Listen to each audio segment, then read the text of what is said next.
자, 오늘 말씀은 마가복음 8장 22절부터 38절까지 말씀입니다. 마가복음 8장 22절부터 38절까지인데 우리 3절만 읽겠습니다. 27절에서 29절, 27절에서 29절 우리 함께 합독합니다. 시작. 예수와 제자들이 빌립보 가이사랴 여러 마을로 나가실새 길에서 제자들에게 물어 이르시되 사람들이 나를 누구라고 하느냐. 제자들이 여짜와 이르되 세례 요한이라 하고 더러는 엘리야 더러는 선지자 중에 하나라 하더이다. 또 물으시되 너희는 나를 누구라 하느냐. 베드로가 대답하여 이르되 주는 그리스도시니이다 하매. 아멘. 오늘 제목을 너희는 나를 누구라 하느냐라는 제목으로 은혜를 나누겠습니다. 자, 우리는 진정 예수가 누구인지를 알고 계십니까? 그 예수가 누구인지 그 볼 수 있는 영적인 눈이 열려 있을까요? 아니면 아직도 세상과 나를 육적인 눈으로만 보고 판단하고 계시지는 않습니까? 이게 굉장히 중요한 질문입니다. 오늘 말씀을 통해 우리 육의 눈뿐 아니라 영의 눈이 함께 치유되고 열려져서 주님이 누구신지를 바르게 깨닫고 주님과 동행하는 저와 여러분이 되기를 바랍니다. 아멘? 할렐루야. 네. 여러분, 주님이 누구시냐라는 질문에 지식을 동원해서 대답하는 분들이 있어요. 예수님은요, 하나님의 아들이에요. 예수님은요, 우리를 구원하러 오셨어요. 예수님은요, 갈릴리에서 사셨어요. 베들레헴에서 태어나셨어요. 예수님의 어머니는 마리아고 아버지는 요셉이래요. 주일학교 때는 그 정도 수준이면 충분합니다. 아직 아무것도 모르니까. 또 뭐 새신자라면 처음 예수 믿는 분이라면 그 정도만 알아도 대단하다 할 수 있어요. 그러나 오늘 여기 앉아 계신 분들은 적어도 최소한 교회를 1년 이상 다니신 분들이에요. 그러면 우리는 이제 그렇게 알면 안 돼요. 결론부터 얘기하자면 예수님이 누구냐고 물을 때 예수님은 여러분의 뭐가 돼야 돼요? 이해가 되십니까? 우리 아이들에게 저 앞에 있는 목사님은 누구니? 그러면 저희 아빠요. 이런 개인적인 답이 나와야 돼요. 개인적인 관계가 있어야 된다는 거예요. 세상이 말하는, 세상도 다 아는, 믿지 않아도 다 아는 그런 지식적인 정답 말고 그분이 이렇게 말해요. 예수님은요, 하나님의 아들이요가 아니에요. 예수님은 나의 하나님이세요. 예수님은요, 나를 위해 죽으셨어요. 예수님은요, 나를 구원하신 분이에요. 예수님이 인격적으로 나와 관계가 없으면 여러분이 여기 앉아 있는 건 아무 쓸모없는 짓이에요. 쓸데없는 짓. 오늘 우리가 예수 믿는 것은 예수님과 내가 개인적이고 인격적이고 다른 사람 때문이 아니고 예수님과 나만이 아는 그 인격적인 관계 때문에 그 예수님이 나를 인격적으로 나와 나만이 아는 그 만남이 저와 여러분에게 있어야 한다는 거예요. 아파서 만난 사람도 있을 거예요. 문제 가운데서 만난 사람도 있을 거예요. 수없이 많은 경로를 통해 뭐 전도가 되든 어쨌든 간에 수없는 경로 가운데 하나님을 제대로 못 믿고 있는 중에 어느 날 개인적인 문제든지 개인적인 이유든지 간에 그걸 통해서 내가 정말 나 하나님 만났어 진짜 하나님 살아계신 걸 이제 알겠어. 아, 하나님이 날 사랑하셔. 이런 개인적인 말이 여러분에게서 안 나온다? 네, 그건 상당히 위험하거나 상당히 문제가 심각한 거예요. 다시 말할게요. 영적으로 병이 들었거나 영적으로 죽었거나 아니면 아직도 영적으로 눈이 열리지 않아서 누가 예수인지 예수가 누구인지 정말 아무것도 모르고 있는 상태일 수도 있다라는 거예요. 오늘 다시 한번 여러분 성경을 많이 아는 게 중요한 게 아니고 성경 66권이 말하는 예수를 내가 만나면 되는 거예요. 예수님 키가 몇 센치인지 내가 알게 뭐야. 예수님이 무슨 옷을 입었는지 내가 알게 뭐야. 그분이랑 나랑 개인적으로 관계가 있어야 되는 거죠. 살아 계시다면. 네. 오늘 신앙생활은 하나님과 인격적 관계예요.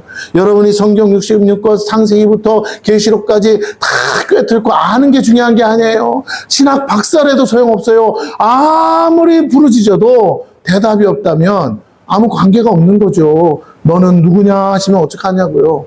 어머, 내 아들이다 해야죠. 내 딸이다 해야죠. 그래요. 하나님은 내 아버지시잖아요. 이렇게 나와야 되는데 뭔가 인격적 관계가 없어요. 개인적인 게 없어요. 개인적인 만남이 없어요. 개인적인 체험이 없어요.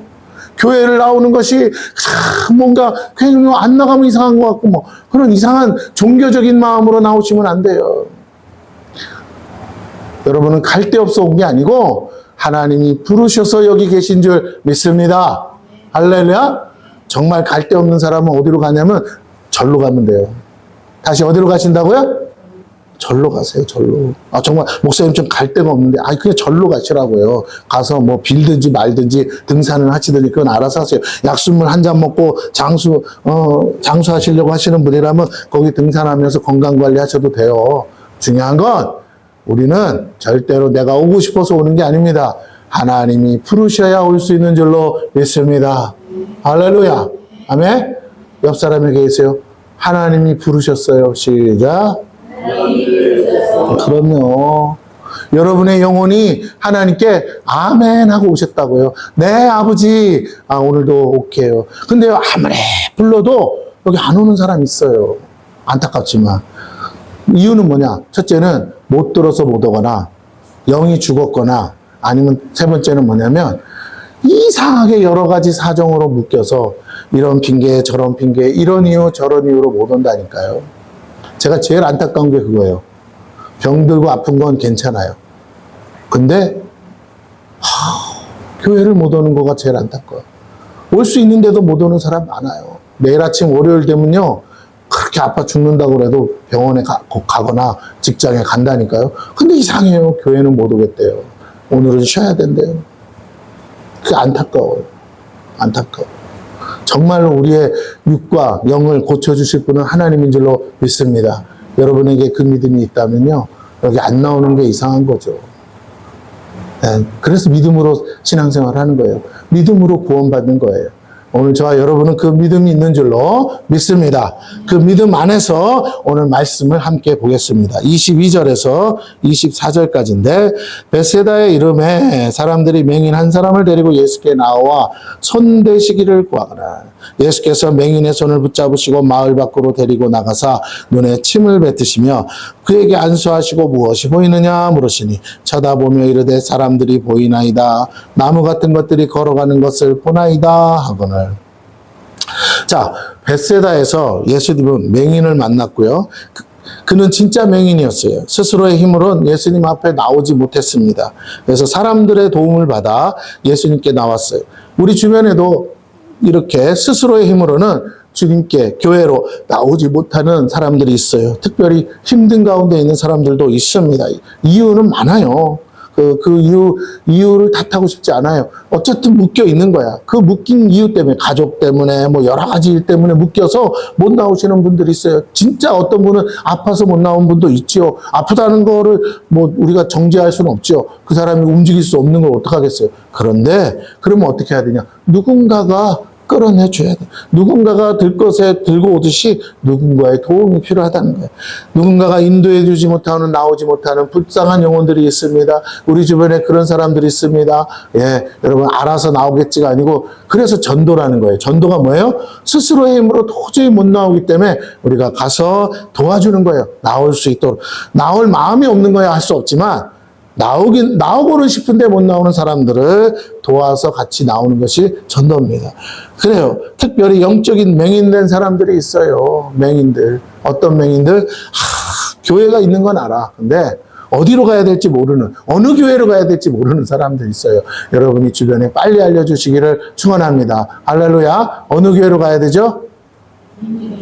따라해보세요. 우리 교회. 할렐루야. 또 우리 교회라고 그랬더니 와우리 교회로 데려가지 마시고요. 어느 교회라고요? 우리 교회, 우리 생명예비 선교교회, 센터교회, 우리 여기로 데려오시는 저와 여러분 되기를 축원합니다. 아유, 목사님 데리고는 오고 싶은데 너무 멀어요. 걱정하지 마세요.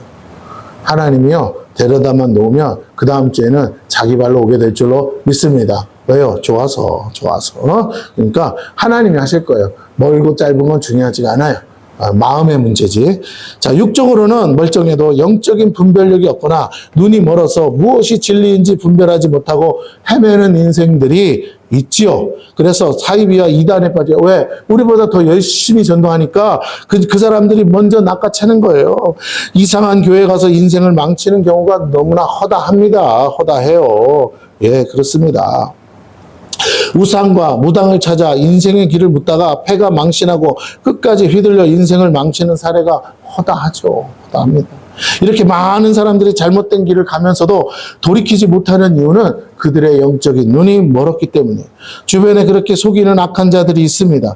결코 누구도 내 인생을 대신 살아주지 않아요. 그러므로 우리는 자기 인생에 대한 책임을 결코 남의 탓을 해서라도 남에게 돌리지 마세요. 결국 누가 선택했습니까? 내가 선택한 거예요. 따라가는 것도 내가 선택한 거예요. 모든 건 자신의 책임이라는 것은 결코 우리가 간과할 수 없어요.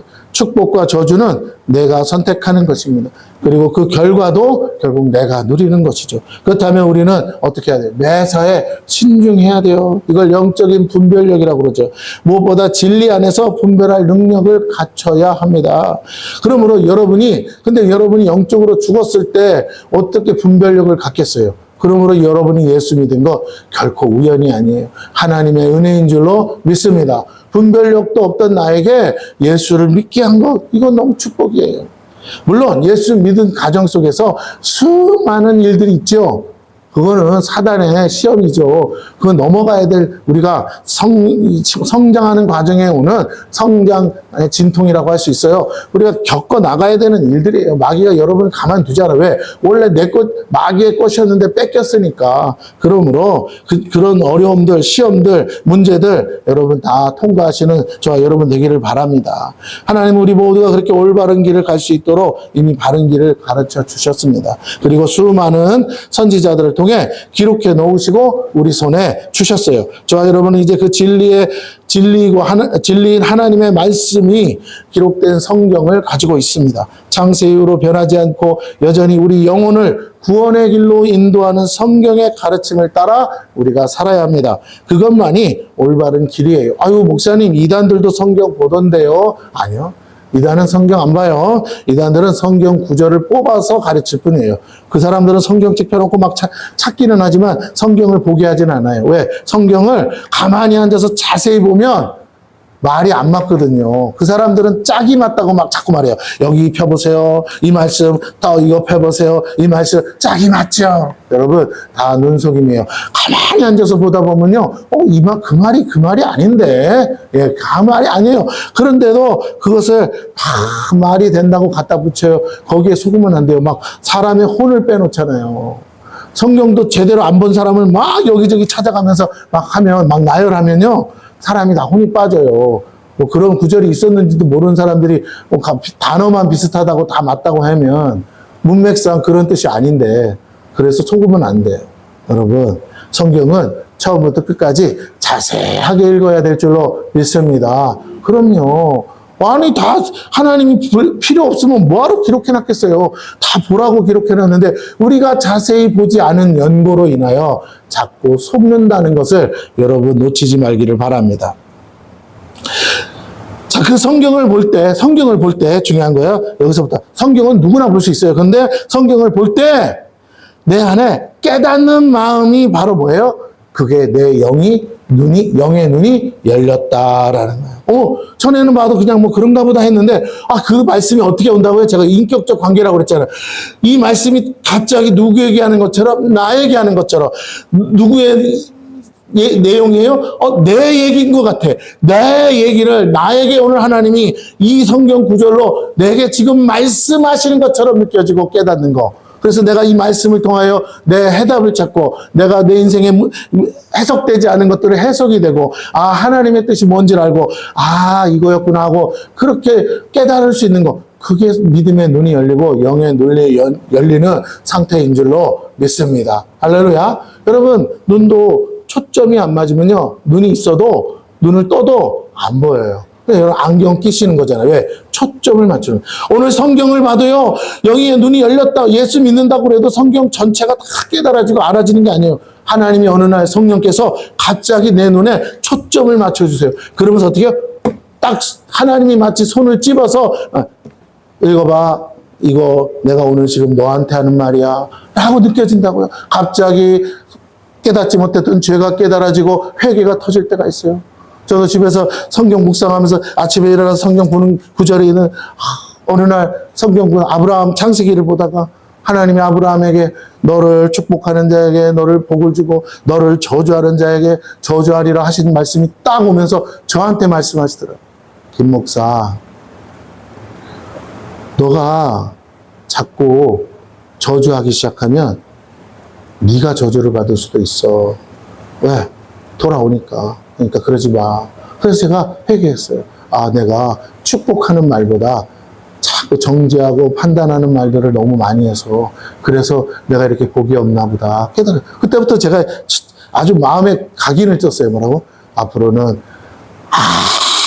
아무리 내 생각이 맞아도 내 입을 축복하는 말이 아니면 하지 말자. 입대지 말자.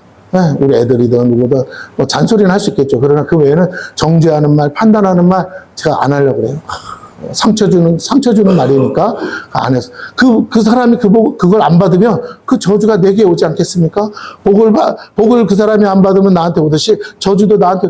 내가 그래서 누가 그렇게 하시냐고. 하나님이. 그래서 아니 그 사람이 하나님의 사람이라면 하나님의 성도라면 내가 그 사람들을 막 뭐라고 했을 때 누가 보신다고요? 하나님이. 그가 옳고 그른 건 둘째예요. 그가 예수를 믿는데 그 예수 믿는 사람을 향해서 내가 뭐라고 하는 순간 하나님 뭐하냐? 내 자녀에게, 아브라함의 자손들에게 네가 복을 빌기는커녕 저주를 해? 그러면요, 그 저주가 나한테 온다는 거예요. 내가 이 진리를 깨닫고 나니까 목사인 내가 회개가 돼. 내가 이걸 믿는 내가 안 했구나. 하나님 죄송합니다. 옳다라는 이유로, 맞다라는 이유로 정죄하고 판단하기는 쉬워도 내가 축복하는 일을 더디했구나. 여러분 그러면 안 돼요. 여러분 스스로 깨닫기 전까지는요, 아무리 잔소리해도 못 알아들어요. 스스로 마음이 가난해지기 전까지는요, 누가 옆에서 뭐라고 해도요, 잔소리로밖에 안 들려요. 네, 그렇습니다. 저도 그럴 때가 얼마나 많아요. 누가 와서, 목사님, 이렇게 해봐, 저렇게 해봐 해도, 잘났어? 그러고 말아요, 저도. 네, 내가 마음이 가난하지 않으면 안 들려요. 그렇습니다. 그러니까 쓸데없이 그런 말 뭐 보고 판단은 할 수 있죠. 그래서 가까이 안 하면 돼. 왜? 잘못하다가 재수 없으면 안 되니까. 그러나 하나님이 저주하는 영혼들을 가까이서 나까지 도매급으로 넘어가면 안 되잖아요. 그렇지만 분별은 하되 판단하고 막 정죄하지는 마시라는 거예요. 오히려 하나님 불쌍히 여겨주시옵소서. 저 영혼이 아직 깨닫지를 못하나이다. 해야 되는 게 우리의 역할 아니겠습니까? 우리는 중보해야지 정죄하고 판단하면 주님도 하지 말라는 거죠. 우리가 조금 뭘 좀 배우고 뭘 좀 알고 성경을 좀 보다 보면 지식이 들어가다 보면 갑자기요 막 하면서 손가락질이 나오면서 막 판단하고 정죄한다고요. 그러면 안 돼요. 그렇게 해서는 안 됩니다. 우리가 다시 한번 여러분에게 부탁을 드립니다. 그러니까 목사님 저도 말씀 보다가 다 깨달아지는 거 아니에요. 오늘 나에게 주시는 레마의 말씀이 있어요. 그걸 통해서 하나님과 인격적 만남이 매일 있어야 되는 거예요. 매일 내 손이 어느 순간에 만지지 말아야 될 걸 만져서 더러워진 손을 매일매일 씻어야 되지 않겠습니까? 이 손으로 얼굴을 만지고 이 손으로 다른 사람을 만지고 그래서 부정한 것이 계속 옮겨서서 하나님 보실 때 나도 거룩하지 못하고 너도 거룩하지 못하고 이렇게 되면 안 되잖아요. 그러므로 오늘 다시 한번 저와 여러분이 끊임없이 회개하고 끊임없이 죄를 씻고 그러기 위해서는 말씀으로 나를 날마다 씻는 일을 우리가 해야 될 줄로 믿습니다. 하나님이 복 주시는 것은 어떤 그릇이라고요? 깨끗한 그릇. 하나님이 쓰시는 그릇은 어떤 그릇이라고요? 깨끗한 그릇. 금단지로 만들든 질그릇으로 만들든 하나님은 그건 따지지 않으신대요. 깨끗한 그릇 다시 말하면 주인 있으시기에 준비된 그릇은 언제든지 쓰임받으리라 하셨어요. 오늘 저와 여러분이 쓰임받으려면 끊임없이 하나님의 말씀을 부지런히 상고해서 다른 사람을 정죄하려고 말씀 보는 게 아니라 나 자신을 씻어내려고 복받을 준비하려고 하나님이 나를 들어 사용하시라고 주인의 보시기에 합당한 그릇 되려고 여러분이 여러분 자신을 끊임없이 말씀으로 씻으시기를 축원합니다. 할렐루야. 그게 내가 할 일이에요. 성경 여러분 지식을 많이 내가 늘 그랬잖아요. 내가 기도원에 있을 때부터 지금 십몇 년째 떠드는 거는 여러분 지식은 사람을 죽여요. 상처를 주고. 지식으로 사는 게 아닙니다. 지식은 필요하지만 지식으로 살면 안 돼요. 우리는 은혜로 살아야 될 줄로 믿습니다. 내가 은혜가 있으면요 다른 사람들이 넉넉하게 봐줘요. 근데 내가 은혜가 없다는 증거가 뭐냐면 다른 사람의 허물과 죄가 안 봐줘요? 그럼 내가 은혜가 없는 거야. 내가 얼마나 형편없고 부족하고 연약한 그릇인지 내가 나 자신을 모르고 있는 거예요. 교만한 거예요. 거만하고 오만하고 자만하는 거예요. 어느 순간에 탁 꼬꾸라지면요 창피해서 아무도 못 만나요. 너무 쪽팔려서. 그래서 여러분 한 번 경험한 사람은 알아요. 아 내가 이러다가 꼬꾸라지면 진짜 쪽팔리지. 이러면 안 되지. 은혜가 있는 자기가 얼마나 부족한 사람인지 아는 사람은요 남들의 그 조그만 허물도 티를 보고도요 넉넉하게 받아들여줘요. 왜? 자기 들보를 봤으니까. 오늘 저와 여러분이 자기 들보를 들여다보시고 잠깐 내 눈에 보이는 그 티를 보고 여러분 혈기 충만하지 않기를 축원합니다. 할렐루야. 네, 혈기 많은 사람은 마귀가 쓰기 좋대잖아요. 그러니까 그러지 마시고 여러분 마귀가 아무리 쓰고 싶어도 이 인생은 아무리 옆에서 충동질을 해도 혈기를 안 부려. 네, 그래야 하나님이 쓰시기 좋은 줄로 믿습니다. 그래야 누구를 만나도 축복의 통로가 되지 않겠습니까? 네. 자, 다시요 말씀으로 돌아가서 자, 우리가 그 성경을 가까이 보고 성령께서 그렇게 일하신다는 거예요. 깨닫게 하신다는 거예요. 성령께서 저와 여러분의 그 영적인 눈이 열린 상태로 변화시키고 올바른 길을 갈 수 있도록 깨닫게 해주시죠. 그러므로 더욱 우리는 성령의 인도함을 구하셔야 돼요. 말씀을 보면서도 성령님 깨닫게 하여 주옵소서. 성령님 내게 말씀하여 주시옵소서. 성령님 이 말씀이 도대체 무슨 뜻입니까? 이렇게 구하셔야 돼요. 그냥 신학적으로 이게 무슨 뜻이냐 주석 찾아서 보라는 게 아니에요. 그건 설교자가 보는 거고 여러분이 성경을 보실 때는 주석적 찾아서 보는 게 아니라 헬라어 히브리어 원문 찾아보지 마시고 주님이 여러분이 보셔야 될 건 뭐냐 어린 나이 마음으로 보라는 거예요.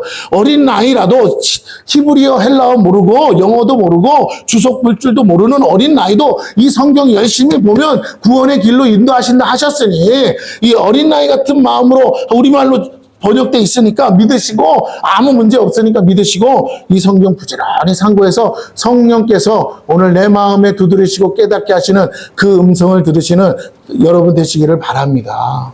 아이고 성령님이 어떻게 와서 말씀하세요? 아니 어떻게 막 그런 건 없어. 그냥 무슨 아들아 딸아 이렇게 안 하신다고요. 그냥 성령님이 나에게 깨닫게 하신다고. 근데 느낌이 뭐라고? 하나님이 내게 뭐라고요? 이 성경 구절로 마치 나에게 가까이서 말해주는 것처럼 느낀다고요. 소리가 들리는 게 아니고 내가 혼자인 줄 알았는데 성경을 보다가 갑자기 뭐라고요? 내 앞에 마치 하나님이 계신 것 같이. 왜? 하나님의 말씀이니까. 하나님이 어디 계시냐 했지만 하나님이 마치 앞에서 나에게 직접 이 구절을 가지고 내 영혼에게 말씀하신 것처럼 느껴지는 거, 그게 하나님과의 교통이에요. 할렐루야. 그 교통이 없는데 여러분 집에다가 주석을 몇백 권을 쌓아놓으면 뭐 하겠습니까? 아무 소용 없어요. 그것은 나도 못 살리고 너도 못 살려요. 여러분이 그 살아계신 하나님으로부터 직접 이 성경을 통해서 하나님의 음성을 들으시기를 바랍니다. 할렐루야. 그럼요. 그럼 어린아이는 주석도 모르고 아무것도 모르는데 어느 세월에 구원받겠어요? 아니에요. 하나님은 공평하세요. 자, 주석이나 이런 거 그럼 왜 만들었어요? 이단들이 자꾸 말씀 가지고 변개해서 자꾸 속이니까 그 말씀 올바로 가르치려고 주석을 쓰는 거예요, 여러분. 헷갈리지 말라고. 원래 이런 뜻이라고. 원문 찾아가면서 헬라어는 이런 뜻이고 히브리어는 이런 뜻이니까 속임 당하지 말라고 그렇게 자세하게 기록하는 거지. 언제 처음부터 그렇게 보라고 해준 게 아니에요. 여러분에게는 그런 시간도 없는 거 알기 때문에 다 번역해서 그 수고 고생해서 66권 번역해가지고 다 여러분 손에 알아듣기 쉽게 써놓은 줄로 믿습니다. 지금은 쉬운 성경 버전으로 나와서 어린 아이도 보고도 금방 알아듣게끔 다 써놨어요. 이게 어려우면 쉬운 성경 사다가 보세요. 그러나 인터넷 들어가면 또 다 나와. 핸드폰으로 검색하면 다 나와. 여러분 그 앱 깔아가지고 보면요 다 나와요. 제발 부탁입니다. 안 보는 것은 핑계. 그것은 하나님 앞에 가서도 변명이 될 수 없어요. 왜? 이미 기록돼 있는데 그걸 어떻게 하나님 앞에 가서 핑계를 대냐고요. 안 본 건 내 죄인데. 너 시간 많았잖아. 그러니까요. 어디 일하다가 지금 일할 데가 없으세요? 시간 많아요. 성경 보세요. 할렐루야. 아멘. 열심히 보다가 깨달아지면요 갑자기 전화가 와요. 일하러 오라고. 네, 저는 또 경험해봤어요. 하나님이 하신다니까요. 우리 장로님도 처음에 교회 개척할 때 철물점 하다가 다 말아먹은 건 아닌데 하여튼 하도 안 돼서 말아먹은 거나 다름없죠. 뭐 문 닫았으니까. 문 닫고 뭐요? 6개월 동안 여기 앉아서 요 자리에 앉아가지고 뭐 하셨어요? 성경 보고 기도하고 아침부터 저녁까지 성경 보고 기도하고 그러다가 어떻게 해요? 말레이시아 갈 뻔했는데 말레이시아는 초도 가기 싫다고 하셔서 평택으로 가서 지금까지 잘 다니시잖아요. 이 어려운데도 좋은 회사, 빚도 없는 회사 다녀가지고 잘리지도 않으시고 저는 지금 연세면 잘려야 되는데 잘리지도 않고 잘 다니세요. 뭐 많이는 안 줘도 월급 계속 조금씩 오르고 하나님이 찜해서 여기다라고 집어넣어주면 그게 가장 좋은 것이에요. 내가 어떻게 알아요? 내가 사장님을 알고 회사를 어떻게 알아요? 내가 알려달란다고 알려줘요? 하나님이 아시기 때문에 하나님이 가장 좋은 곳에 하나님이 우리를 찝어서 옮겨 놓으셔야 될 줄로 믿습니다. 그 하나님을 믿으시라고요. 할렐루야. 그렇게 하나님 만나야죠. 나를 도우신 하나님을 만나야죠. 나를 축복하시는 하나님을 만나야죠. 나를 사용하신 하나님을 만나야죠. 내가 열심히 들어서 새벽같이 아침부터 일꾼들 다 새벽에 나온다면 그래봐야 날 새는 거예요. 그래서 되는 게 아니에요. 성도는 하나님 앞에 엎드리시면 하나님이 일하실 줄로 믿습니다. 저도 교회 말아먹고요. 집에서 놀았어요. 아무것도 안 했어요. 성경 보고 기도하고 하루에 3번 이상씩 어떤 때는 5번도 1시간씩 기도하고 성경 보고 기도하고 할 게 없으니까 성경 가끔 나가서 동네 한 바퀴 돌고 성경 보고 기도하고 성경 보고 기도해요. 그러니까 하나님 어디야? 경기도 남양주 오남리에서 살고 있는데 거기 전화가 왔어요. 그러면서 형님 어떻게 잘 지내죠? 그러면서 여기 일자리 있는데 가보시려고 그래서 그 오남리에서 어디까지요? 여기 오산 고현리까지 기도원에 일자리 있다고 그래서 거기까지 왔어요.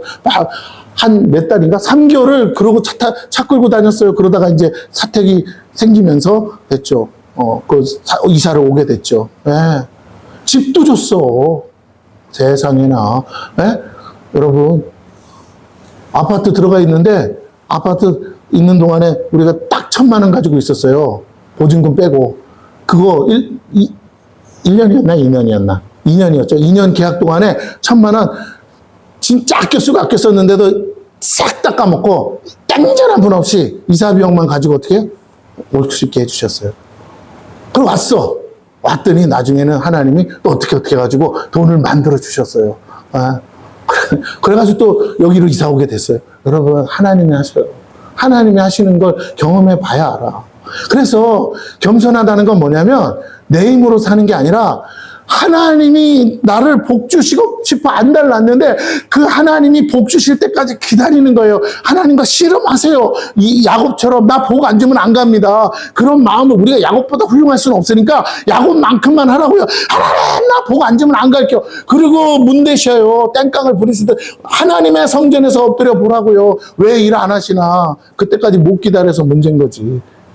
자꾸 내 마음이 요리 갔다 저리 갔다 가지고 움직여서 그러면 그래봐야 좋은 거 안 나와요. 끝까지 기다려야 돼. 그러면 하나님이 가장 좋은 것을 주실 줄로 믿습니다. 할렐루야. 그래요. 그 성령의 인도를 받는 거예요. 어디서부터? 말씀을 보면서. 말씀을 보고 내 안에 하나님이 깨닫게 하고 싶은 게 있어. 그걸 깨달으면 돼요. 그건 잠깐이, 그 순간이에요. 근데 희한해. 요거 하나 깨닫게 하시려고 그 장시간을 두드리게 하세요. 왜? 내가 이 성경을 구석구석 찾아서 봐야 되니까. 교만하다가도 넘어지기보다 겸손해 하나님의 도움을 구하는 것이 현명한 것이에요. 그게 지혜예요. 사람들에 의해 인도받은 맹인은 결국 성령에 의해 인도된 영적 맹인인 우리들을 말하는 것과 같아요. 그렇게 맹인을 인도한 사람들처럼 우리도 영적으로 어두워 눈먼 인생들을 교회의 머리 되신 주님께로 인도해야 되겠습니다. 그것이 구원의 길이죠. 맹인의 눈을 뜨게 하실 수 있는 분이 누구라고? 우리가 아니고 주님이잖아요. 그러니까 우리가 할 일은 뭐예요? 주님께로 인도하는 거예요. 동시에 우리의 영혼의 눈을 뜨게 하신 분도 주님이세요. 주님의 말씀을 들을 때 영혼의 눈이 열리고 진리 되신 주님을 볼 수 있습니다. 주님은 침을 뱉으셨어요. 지금의 관점으로는 비위생적인 행동처럼 보일 수 있어요. 그러나 당시에는 병원도 없고 약도 없는, 의사도 없는 시대였다는 걸 우리가 한번 생각해 봐야 합니다. 예수님이 침을 뱉었다는 사실보다 그렇게 하신 목적이 더 중요해요. 아이고, 그렇게 따지면요, 우리 할머니는 허건날 와서 그냥 무슨 만병통치약인 것처럼 목복하면 된장을 발라. 갖다 쳐박아도 멍들어도 된장 발라, 까져도 된장 발라, 허건날 된장 발라. 된장 없으면요, 우리 외할머니는 된장을 발랐어요. 우리 할머니는 뭐 하냐? 그냥 뭐 어디 이렇게 까지잖아요? 그럼 와가지고 갑자기요, 피던 담배로 하더니 담배 이거 뭐지? 연기를 호 하더라고. 그리고는 소주병을 가져와서 소주를 한잔 하더니 콱콱 여기다 뱉어가지고 그러면 다 소독이 된다나?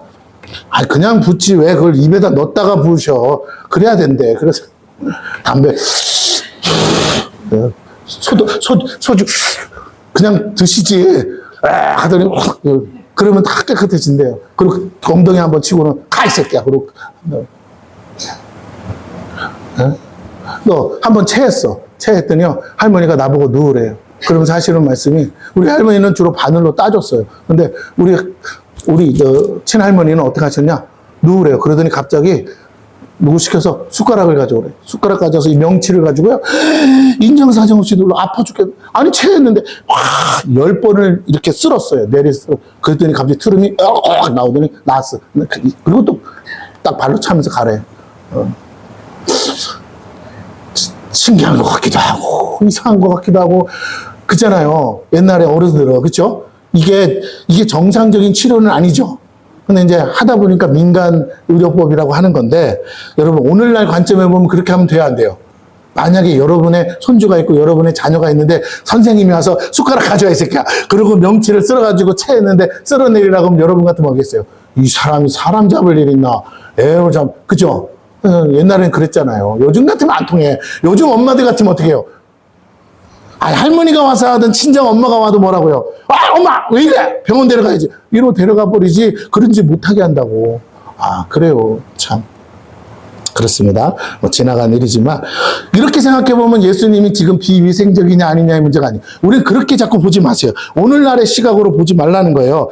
예수님이 어떻게 고쳤느냐에 집중하지 마시고 예수님이 뭐 하시려고 그랬다? 고치시려고, 치료하시려고 그랬다. 여러분, 침 뱉으면, 침 뱉어서 패!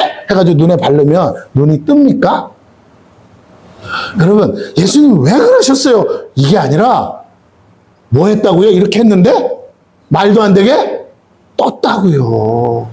그러면 여기서 극명하게 드러나는 거 한 가지는 뭐냐면, 도저히 이해 안 되고 상식 밖의 얘기지만 오늘날 생각하면 더더욱 비위생적이고 상식 밖의 얘기지만 한 가지는 분명해. 이거 누가 고친 거예요? 하나님이. 할렐루야. 침이 고친 거예요? 예수님 침은 약이라서 차고 하면 낫습니까? 그러면 예수님 침을 어디서 구해? 그렇잖아. 그게 아니잖아. 누가 하신 거라고요?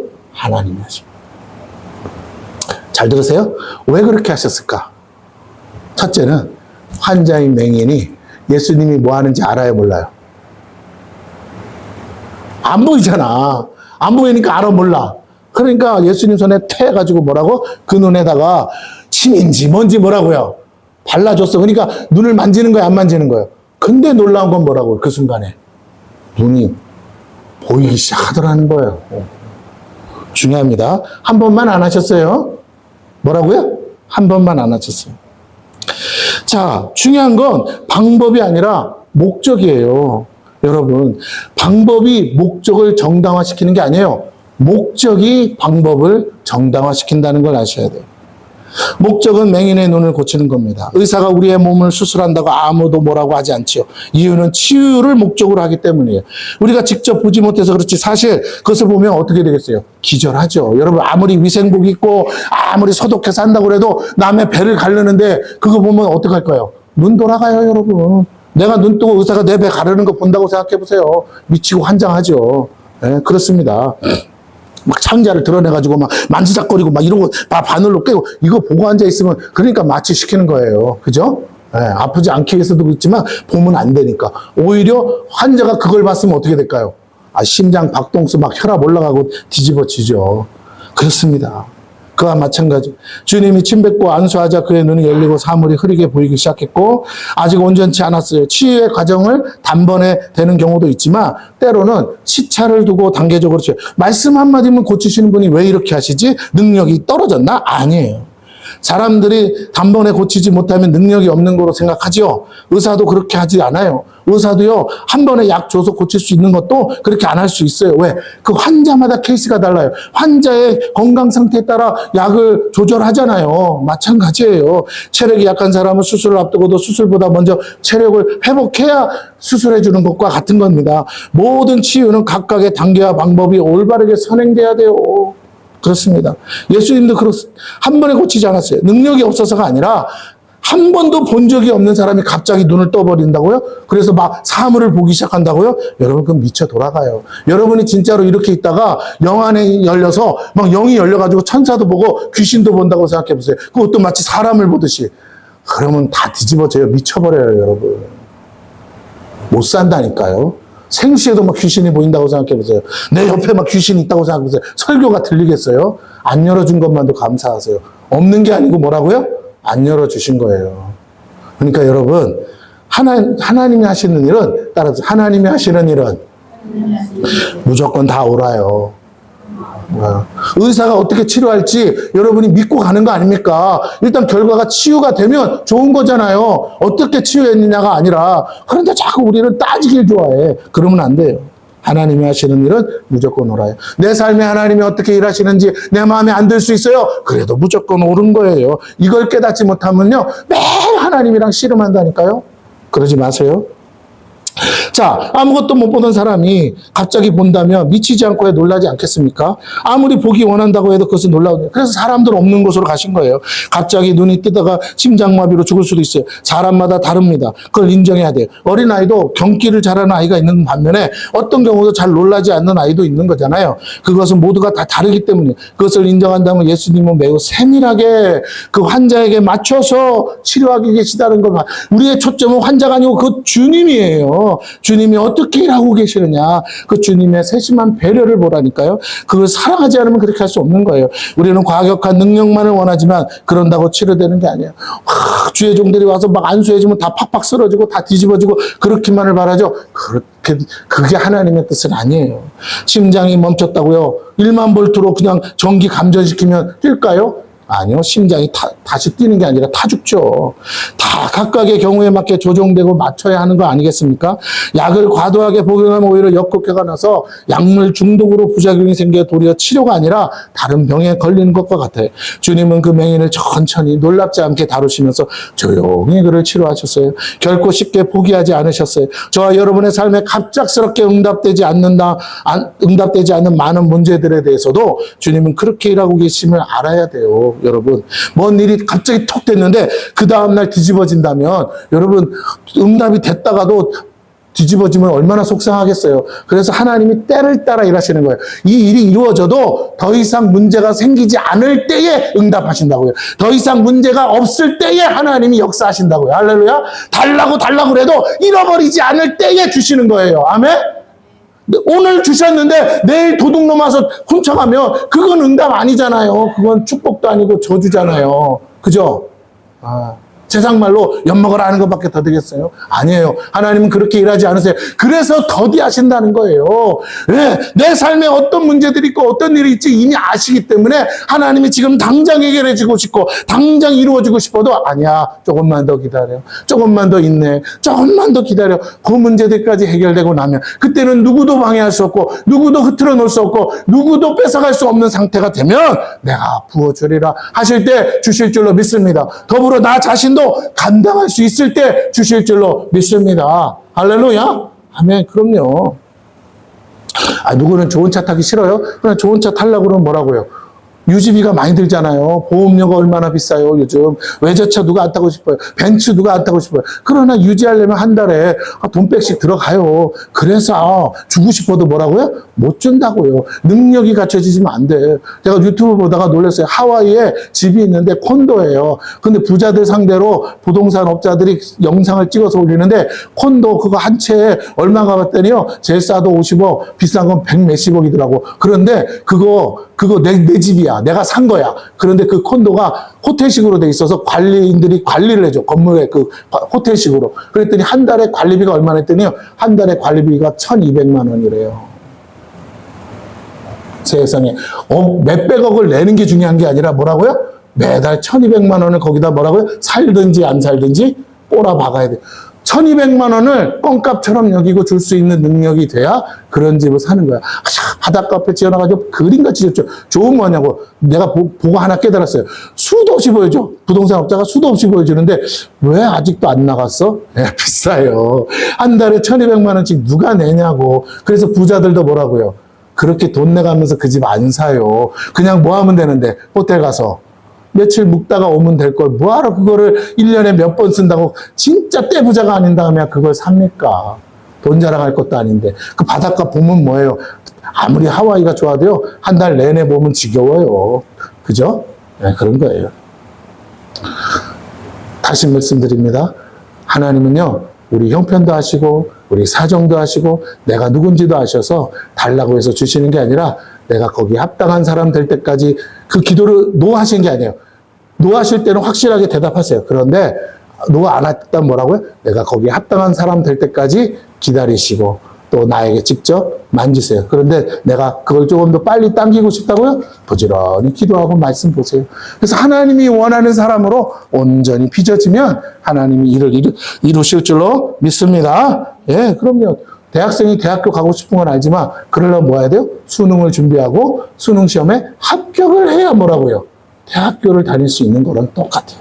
오늘 우리는 하나님이 원하시는 그 일에 합당한 사람이 되는 것을 준비해야 됩니다. 하나님이 응답하지 않으시는 게 아니라는 거예요. 자, 어쨌든 주님은 그렇게 치료하셨어요. 기도하면 즉각적으로 응답되기를 바란다고 해도 주님은 다 그 형편에 맞추신다는 걸 여기서 깨달으십시오. 그리고 우리가 알지 못하는 많은 경우까지 생각하시면서 때를 맞춰 응답하시고 충분히 우리가 감당할 수 있게까지 인내하시면서 기다리고 계시기도 한다는 걸 아셨으면 좋겠어요. 이런 영적 분별력이 있어야 주님과 함께 동행할 수 있어요. 자, 25절, 26절을 봅니다. 이에 그 눈에 다시 안수하심에 그가 주목하여 보더니 나와서 모든 걸 밝히 보는지라. 누가 하셨어요? 예수님이. 어떨 때까지 고쳐주셨다고요? 밝히 볼 때까지 포기하지 않고 고쳐주셨어요. 예수께서 그 사람을 집으로 보내시며 이르시되 마을에는 들어가지 말라 하시니라. 자, 처음엔 눈을 뜨게 된 맹인은 주님의 안수를 통해 결국 밝히 보게 됐고 진단하고 확인하고 몇 번의 과정을 통해 맹인은 확실히 봤어요. 자신이 보는 사물이 정확히 뭔지 알게 됐어요. 주님은 그가 천천히 사물을 인식하고 그 다음에 분별하기까지 회복하는 시간을 갖도록 이르셨어요. 마을에는 들어가지 말라고 하셔요. 왜? 갑자기 많은 사람들과 상황을 보게 돼서 정신이 혼란스러울 수 있어요. 실제 현실과 자신이 생각한 것과는 많은 차이가 있기 때문입니다. 오히려 눈을 뜨는 것보다 안 뜨는 게 더 나을 수 있어요. 왜냐하면 보지 말아야 될 것을 보게 될 수도 있습니다. 마을로 내려갔다가 무엇을 보게 될지 모르며 당시에는 상상도 힘든 많은 역겨운 광경을 눈으로 목도할 수도 있어요. 결코 눈을 뜬다고 아름다운 세상이 있는 것이 아니기 때문이에요. 예수님이 치유하신 일은 참으로 아름답지만 예수님이 치유하셔서 그가 보는 세상은 아름답지 않았어요. 그걸 우리가 현실 파악이라는 거죠. 그래서 환자를 어떻게 해요? 당분간은 병원에 입원실에 두는 거랑 똑같은 거예요. 온전히 회복될 때까지 놔두는 거예요. 거예요. 눈보다 눈을 떠서 보게 된 것에 대한 마음의 정리가 온전히 이루어져야 합니다. 여러분, 교회를 다녀 예수를 믿었어. 예수 믿는 건 너무 좋았어. 구원받은 감격이 너무 좋았어. 근데 교회 다니다가 보니까 못 볼 걸 많이 볼 때가 있잖아요. 인간끼리 겪는 아직 정말 사람들에게서 나오는 아직 변화되지 못한 사람들에게서 나오고 아직 죄인된 모습이 여전히 죄인의 습관이 남아있어서 오는 그런 너무 인간적인 더러운 모습들, 더러운 그 구역질 나는 것들을 본다 보면 교회가 왜 이래? 하다가 시험 든다고요. 근데 아니에요. 원래 그래요. 죄인들이 모인 곳이라 아직 성장하고 변화되는 과정이라서 그 구역질 나는 것들이 터해져서 나오는 거예요. 쏟아내는 중일 뿐이라고요. 치료의 과정이라고요. 그걸 이해하지 못하면요. 마치 여기는 천국 같기를 바라는 거. 아니, 천국은 저기 있어요. 여기가 아니고 우리는 천국 갈 준비를 하는 거지. 교회 다니는 사람은 막 사랑할 수 없는 사람까지 다 사랑할 거라고 착각하지 마세요. 원수까지도 사랑하라고 하셨지 우리가 사랑할 수 있는 건 아니에요. 그러므로 현실과 이상을 너무 그냥 갑자기 땡겨서 그래서 교회는 난 교회 안 다닐 거예요. 그럼 너 어디를 가봐라. 그런 데가 있나? 없어요. 절간에 가도 없어요. 그걸 아셔야 돼요. 스님도 그렇게 안 해요. 스님이 원수를 사랑한다고요? 그렇게 안 해요. 스님은 원수를 사랑하지 않아요. 부처님 말씀에 원수를 사랑하는 말이 없어서. 아시겠죠? 네. 대자대비하신 부처님은 모두를 불쌍히 여기시기는 해요. 네? 자비하시니까. 그러나 뭐라고요? 사랑하지는 않아요. 사랑한다는 말이 없어. 부처님 말씀에. 유일하게 성경에만 뭐라고요? 사랑한다는 말씀이 있어요. 그러니까 부처님의 인격이 훌륭하다는 말은 있어도 부처님이 날 사랑한다는 말은 없다니까요. 날 사랑하면요 대신 죽어줘야 되는데 안 죽어주잖아. 누가 고생하래요? 나보고 고생해서 네가 노력해가지고 뭐라고요? 네 업보를 씻어가지고 네가 극락왕생하래잖아요. 네가 부처 되래잖아요. 날 사랑해. 근데 예수님은 뭐라고요? 넌 못해. 넌 해도 안 되고. 그러니까 누가 해주신다고? 내가 해줄게. 내가 대신 죽어줄게. 난 널 사랑하니까. 이게 아비의 마음, 어미의 마음 아닙니까? 부모가 그렇게 하지 자식한테 이 새끼야 네가 알아서 해. 그거는 진짜 계모지. 그쵸? 아니에요. 다시 말씀드립니다. 하나님은 우리를 사랑하시는 줄로 믿습니다. 할렐루야? 아니 멀쩡한 개미가 걸어가는 거 그거 안 죽이면 대자대비한 거예요? 누가 무심코 밟은 개미를 다시 살려야 대자대비한 거지. 우리 보고 뭐라고 가르친다고요? 그럼 미생물이라도 함부로 죽이지 말라며. 근데 뭐라고요? 하나님은. 누가 가서 함부로 죽인 인생도 뭐라고요? 하나님이 사랑하시면. 그게 우리잖아요. 죽은 영혼들 살리시는 하나님. 할렐루야? 우리 죄 때문에 죽었고 마귀 때문에 죽은 우리를 만세전부터 택하시고 어떻게 한다고요? 후원하시잖아요. 전도해서 내가 살려낼 테니까 넌 데려만 와. 제자들에게도 너희들이 가서 동네 사람 다 데려만 와. 그럼 뭐라고? 내가 고쳐줄게. 내가 살려줄게. 복음을 깨닫지 못하면요 마치 부처님이 훌륭한 것 같이 보여요. 안 그래요? 부처님 같이 이기적인 분이 없어요. 자기만 부처 됐잖아요. 그죠? 부처 되는 방법을 알려줬는데 길이 뭐 어떻다고요? 너무 어려운 게 아니에요. 나도 내가 법화경을 다 읽어봤다니까. 아무리 봐도 길이 없어. 왠지 아세요? 아무리 봐도요 길이 없어서 그래. 이렇게 살 사람이 없거든. 이렇게 해결이 안 돼. 내가 평생 살아도요 이렇게 못할 것 같아. 팔 정도로 산다고요? 팔 정도로 못 산다고. 여러분 팔 정도가 뭔지 아세요? 바른 생각, 바른 행동, 바른 이렇게 있어요. 8가지 바른 게 있어. 그렇게 해야 돼. 그래야 부처님의 길 열반의 세계로 들어가야 돼. 그래야 업보가 싹 없어진대. 근데 그렇게 살 사람이 없다고요. 스님도 매일같이 뭐 한다고요? 회개하신다고요. 절간에 스님이 맨날 불공 따는 게 뭐라고요? 회개하는 거야. 연불 외우면서. 자기 죄. 이거잖아. 이거 염주가 몇 개를, 이거 뭐라고? 108번네. 108가지 죄를 뭐 하는 거예요? 낱낱이 날마다 회개하는 거예요. 왜? 여전히 자기가 어떻길래 그 죄 하나라도 걸리지 않는 죄가 없기에. 여러분, 죄송해요. 잘 모르시는 분들한테 강론을 하려니까. 종교 강의가 아닌데. 그래요. 그러니까 제대로 불교를 알면 불교에 가서 도 닦을 사람 없다고. 모르니까 뭐라고. 더듬더듬 가는데 부처님도 모르니까 그냥 얘기해버린 거야. 뭐라고? 이렇게 하면 될 것 같다라고. 근데 실제로는 뭐라고요? 다시 물을게요. 부처님이 살아서 돌아오지 않으셨어요. 왜? 구원 못 받았으니까. 그래서 어떻다고요? 확인해 줄 사람이 없어요. 성철스님도 뭐라고요? 아직 안 돌아오셨어요. 그래서 뭐라고요?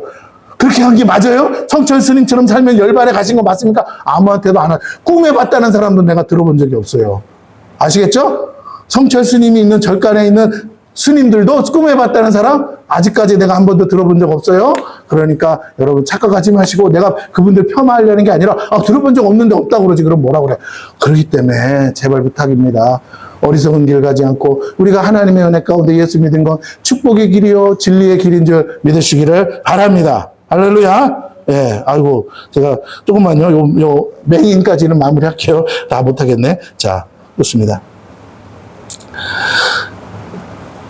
우리가 감당하실 때까지 인내하시고 기다리고 계시기도 한다는 것을 알아야 되고, 이 영적 분별력이 있어야 주님과 동행한다고 했습니다. 자, 그래서 주님은 그가 천천히 사물을 인식하고 분별하기까지 기다리셨고, 결국에 그가 온전히 세상을 바라볼 수 있도록 완전히 치료해 주셨어요. 자, 그런데 우리가 아이가 태어나 처음에는 아무것도 보이지 않죠. 그러다 그저 밝고 어두운 정도만 보고 희미하게 인식합니다.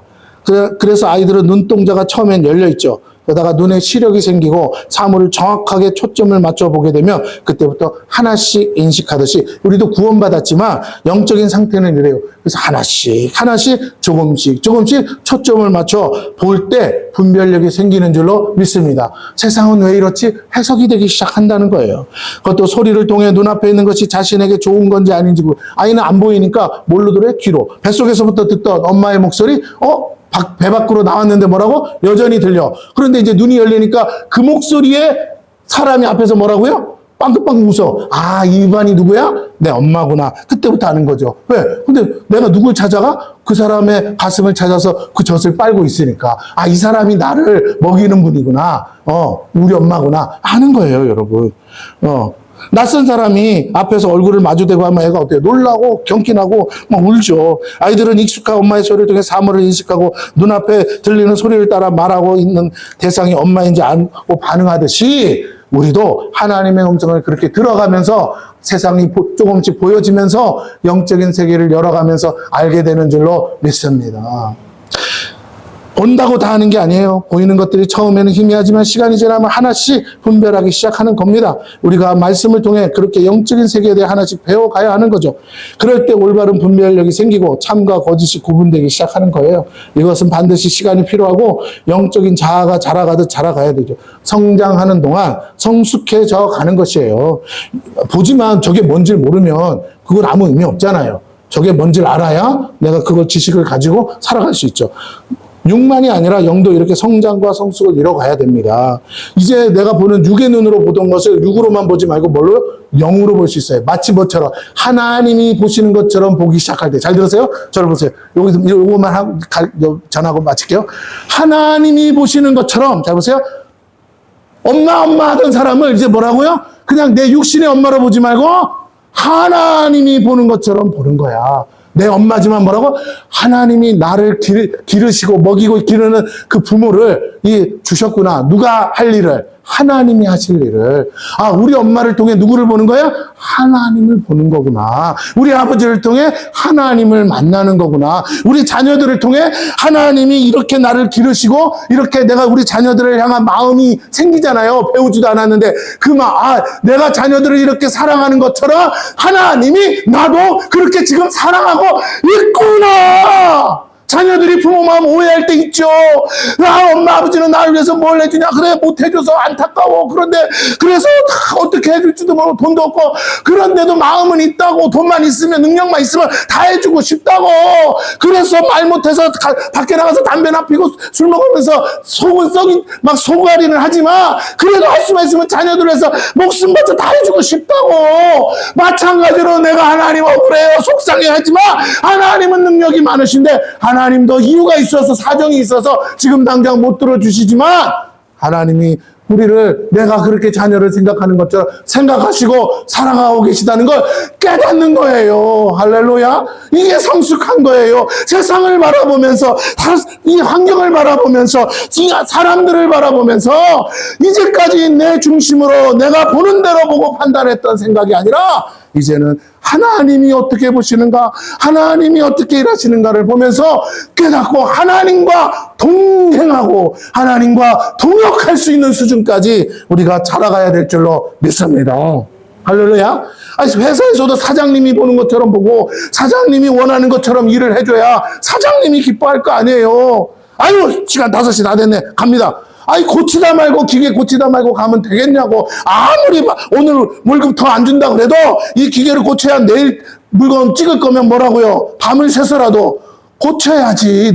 내가 다니는 회사인데 월급을 더 주건 말건 간에 내가 주인 노릇할 곳은 아니지만 주인된 마음으로 가야 사장이 뭐라고요? 야, 저 사람은 무슨 일 있어도 뭐라고? 안 잘라. 못 잘라. 왜? 내 마음이랑 일심동체인데. 그렇습니다. 오늘 우리가 다시 한번 생각해야 돼요. 우리가 정말 하나님 마음으로 살고 있는가? 그러지 못하기 때문에. 그러지 못한 건 뭐야? 아직 내가 눈이 다 열리지가 않은 거예요. 초점을 못 맞추는 거예요. 희미하게 보고 있는 거예요. 맞나 들리 저게 사람인가 짐승인가? 이렇게 희미한 거예요. 그러니까 예수님이 계속 고치시는 거예요. 오늘 우리의 신앙생활이요. 계속 지금 치유되고 있는 중이에요. 말씀을 보면서 깨닫고 또 주일마다 나와서 설교를 들으면서 깨달으면서 점점 내 눈이 열려지면 영으로 볼 수 있는 거야. 뭐 귀신을 보고 천사를 보는 게 영적인 게 아니라고 그랬죠. 하나님과 교제하고 하나님과 동행하고 하나님과 동역할 수 있는 수준이 되면 내가 보이지 않는 하나님과 함께 일할 수 있기에 이게 영적인 삶인 줄로 믿습니다. 할렐루야. 그러면 어떻게 되느냐? 나는 그냥 그렇게 내 나름대로 신앙생활 하려고 하는데 옆 사람들이 보면서 누굴 보냐면 나를 통해서 하나님을 만나는 거예요. 아, 나를 통해서 하나님의 음성을 듣고 나를 통해서 예수 그리스도의 향기와 냄새를 느끼더라는 거예요. 맛을 본다는 거예요. 어머, 나 저분 다니는 교회 갔으면 좋겠다. 왜? 저분은 진짜 하나님 만난 분 같아. 예수님, 예수님까지는 아니어도 뭐라고요? 농담, 예수님 뒷다리는 되는 것 같아. 저분 옆에 있으면 내가 예수님 굳이 안 찾아도 예수님 가까이 있는 느낌이 들어. 이런 은혜가 우리 가운데 흘러 넘쳐야 될 줄로 믿습니다. 여러분, 세상에 성공이 뭐가 그렇게 중요해요? 어차피 죽으면 다 놓고 갈 건데. 하루를 살다 가더라도 나 때문에 너무 막 아쉬워하는 사람이 있어야죠. 조금만 더 계셨으면 내가 받은 은혜가 있는데 갚지 못해서 억울한데 조금만 더 살아계셨으면 내가 이 은혜를 갚아야 되는데 이런 사람들이 내 주변에 있어야지. 이러면 잘 죽었다. 일찍 죽었어야 되는데 어이구 아직까지도 안 죽었네. 이런 삶을 살면 되겠냐. 여러분 진짜 성공이 뭔지 깨닫기를 축원합니다. 우리가 말씀을 통해 영적인 세계에 대해 하나씩 배워가셔야 돼요. 올바른 분별력을 생기고 참과 거짓을 구분하셔야 됩니다. 이것이 시간이 반드시 필요하다는 거예요. 하루아침에 안 된다는 거예요. 영적 자아가 자라가듯 자라가셔야 돼요. 성장하는 동안 성숙해져 가야 합니다. 육만이 아니라 영도 이렇게 성장과 성숙을 이뤄가야 합니다. 그걸 위해 자신만의 시간을 통해 성장하는 기간이 필요해요. 여러분, 내가 운동해야 내 살에 근육이 붙듯이 여러분이 말씀 보시고 기도하셔야 여러분의 영혼에 근육이 붙는 거예요. 그 전에 세상에 나오면 결국 또 속아 넘어집니다. 충분한 성장과 배움의 과정을 거치셔야 돼요. 다시 말하면 하나님과 1대1로 개인적인 시간을 가지셔야 돼요. 선무당이 사람 잡는다고 의사도 그렇게 그래서 수많은 수련의 과정을 거쳐서 수련의 시간을 통해 훈련이 돼야 의사로 자격증을 주는 것과 같아요. 그래서 주님은 자신의 제자들이 얼마나 그 영적인 눈이 열렸는지 알기 위해 그 다음 구절 다음 주에 할 건데 똑같이 질문하세요. 너희들 영적 눈이 열린 건 맞아? 이걸 다른 말로 어떻게 하셨다고? 너희는 나를 누구라 하느냐라고 지금 내가 누군지 제대로 아느냐 이 말이에요. 날 쫄쫄쫄 따라만 다녔지 내가 누군지 알아라고 질문하셨다는 거예요. 오늘 우리가 그렇게 주님이 원하시는 올바른 대답을 해야 될 줄로 믿습니다.